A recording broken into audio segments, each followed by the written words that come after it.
She's the founder and director of Reef Reports, which stands for Realizing the Ecosystem's Effects of Finance Using Visual Narrative as a Tool.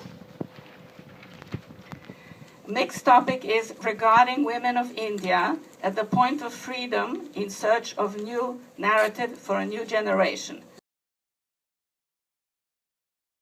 What I just shared with you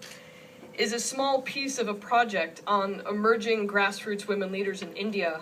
that I'm currently working on with my colleague, Dr. Sashikala Gogate, who's right here in the front. You want to just stand up for a second in case nobody's... We were told to keep our comments to 10 minutes, and that just took up my 10 minutes, so I'm just going to sort of stick to these thoughts here.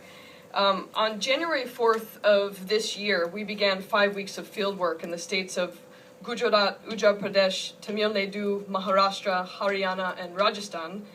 to document and understand the life stories of 14 women leaders whose impact on the lives of women and girls is not yet well known,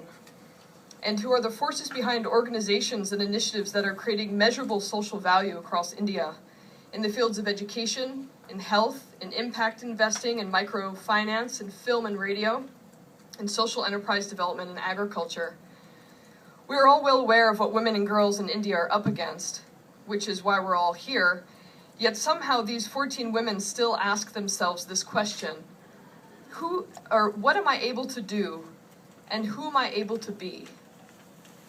So for a moment, we were interested not in social, economic, or political theory, but in people. We wanted to better understand the path from self-respect and capacity for choice to the desire to strive in the service of others.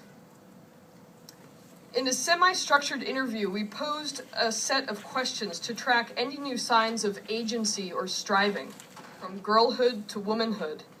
in order to understand under what circumstances she was able to find her voice and to form an identity,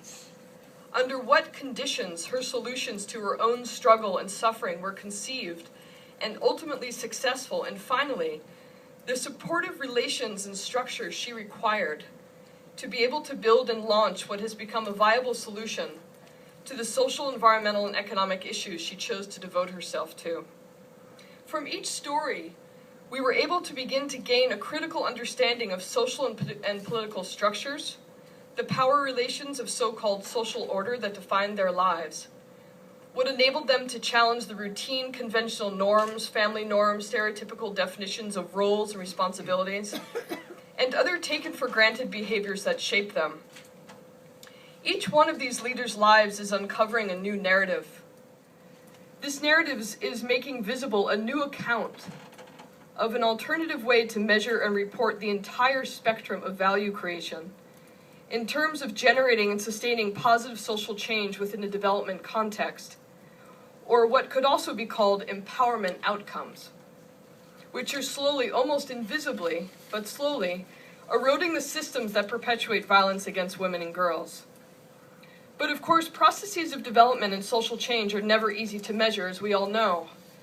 and results can be elusive and extremely difficult to evaluate. Clearly, it's much easier to count schools than to measure the impact of education, as an example. When empowerment is the means and the end of many development interventions targeting women and girls, it is incumbent upon all of us to know what it looks like before we can properly design a way to deliver it, or more accurately, imbue it. So the intuitive ideas that support the need for it and the influence of a new narrative on women of India, and therefore the stories we choose to tell about their path to leadership, will help us to shape and to reinforce and report empowerment outcomes in such a way that we can articulate the world of development in new ways. And it can show us literally a different picture of what our priorities should be. It's an effort to measure the immeasurable and to compare and rank development achievements using something other than a way to rank a country based on the global development marketplace. Our primary objective is rooted in a growing interest in finding out how well women and girls are actually doing, because a policy is not effective if it doesn't actually reach a woman's life and if it doesn't actually solve her problems.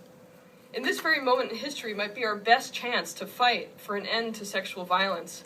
and complete gender equality in India as well as all around the world. Thank you.